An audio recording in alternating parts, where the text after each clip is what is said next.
오늘 함께 은혜 받으실 하나님의 말씀은 출애굽기 22장 1절의 말씀입니다. 제가 봉독해 올립니다.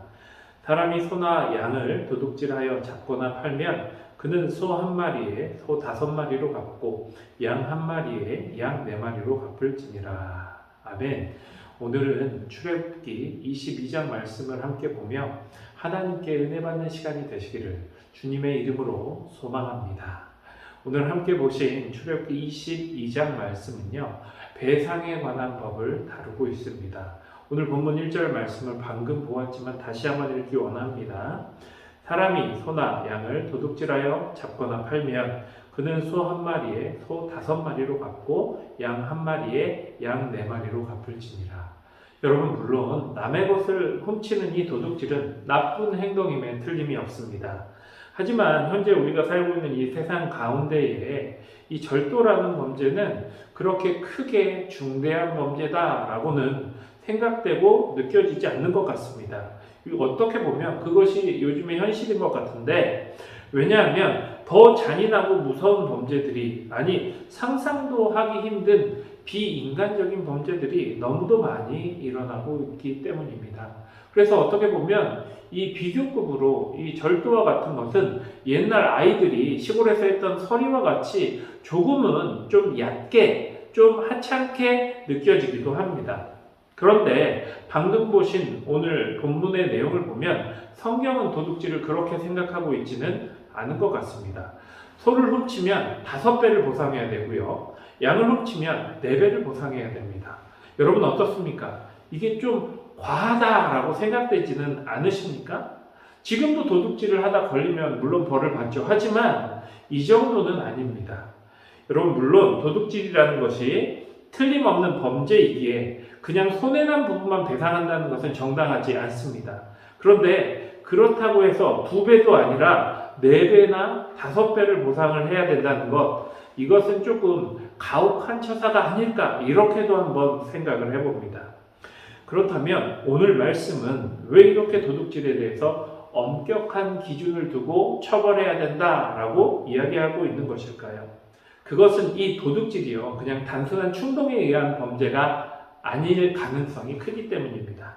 남의 것을 도둑질한다는 것은 그 마음속에 탐심이 생긴다는 것인데요. 다시 말해서 지금 내 것에 만족하지 못하고 다른 것에 욕심을 낸다라는 것이지요. 그런데 여러분, 지금 이 말씀을 하고 있는 이 시기가 어떤 시기입니까? 바로 출애굽의 시기. 하나님이 주시는 만나도요, 하루에 하루치씩만 가져가야 하는 그런 때입니다.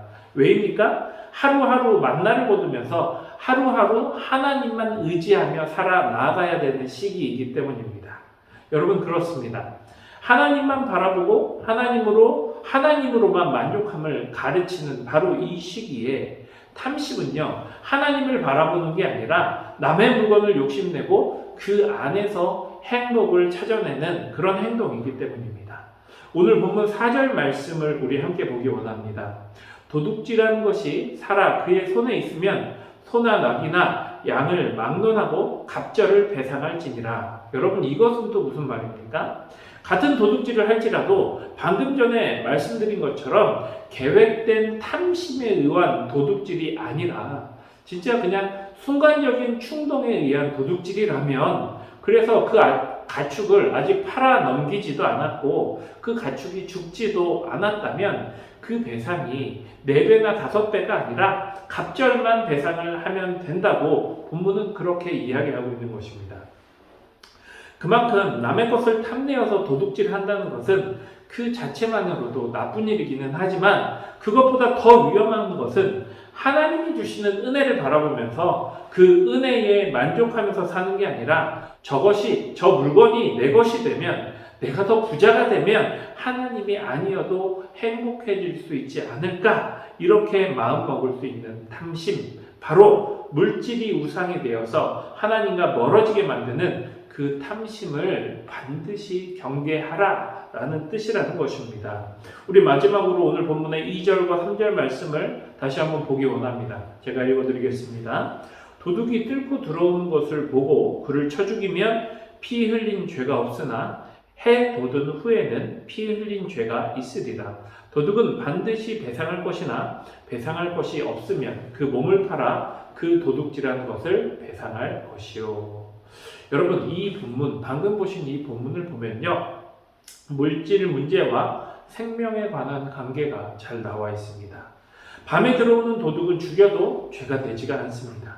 왜입니까? 밤에 야음을 틈타서 익명성을 가지고 들어오는 범죄는요, 그런 도둑은요, 계획적인 가능성이 크기 때문입니다. 그래서 그 도둑을 막기도 힘이 들고 잘못해서 어두운 밤을 틈타서 살인을 저지를 가능성도 크기 때문입니다. 하지만 해가 있는 낮에는 같은 도둑이라 할지라도 생명을 해하기는 어렵습니다. 왜입니까? 해가 있으면 도둑 또한 그 신원이 낱낱이 잘 드러나기 때문입니다. 그렇기 때문에 덜 위험하고 낮에 들어온 도둑을 막기 위해선 내 생명이 그렇게 크게 위협당하지 않는다라는 것입니다. 그래서 물질을 범하는 도둑은 분명 경계는 해야 되지만 그 도둑의 생명까지 이 낮에는 해치면 안 된다라는 것이지요.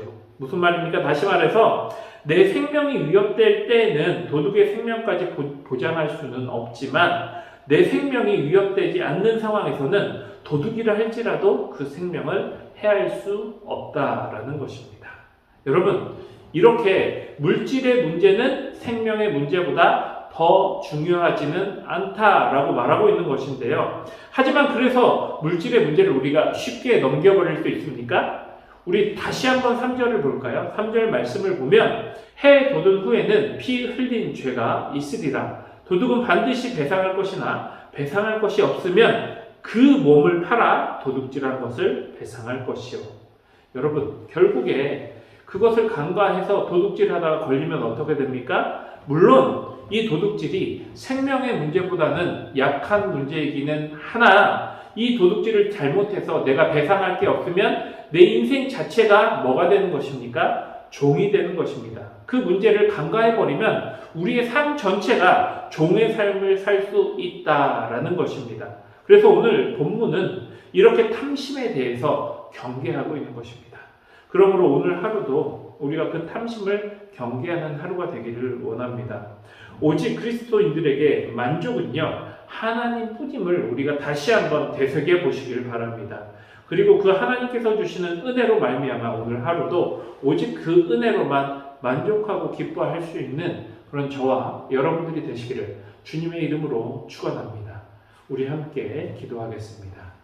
사랑의 하나님, 감사를 드립니다. 오늘 본문을 통해 아버지 탐심이 우리에게 얼마나 위험하고 얼마나 악한 영향을 끼칠 수 있는지 깨닫게 되었습니다. 하나님, 우리가 온전히 하나님을 통해서 만족하기를 원합니다. 하나님만으로 만족하기를 원합니다. 오늘 하루 우리가 살아나갈 때에 세상의 물건과 물질을 통한 탐심으로 살아나가지 않도록 도와주시옵고 우리가 오직 하나님 한 분만으로 만족하며 승리하는 삶을 살 수 있도록 역사하여 주시옵소서. 이 모든 말씀 살아계신 예수님의 이름으로 기도드립니다. 아멘. 우리 함께 기도하겠습니다.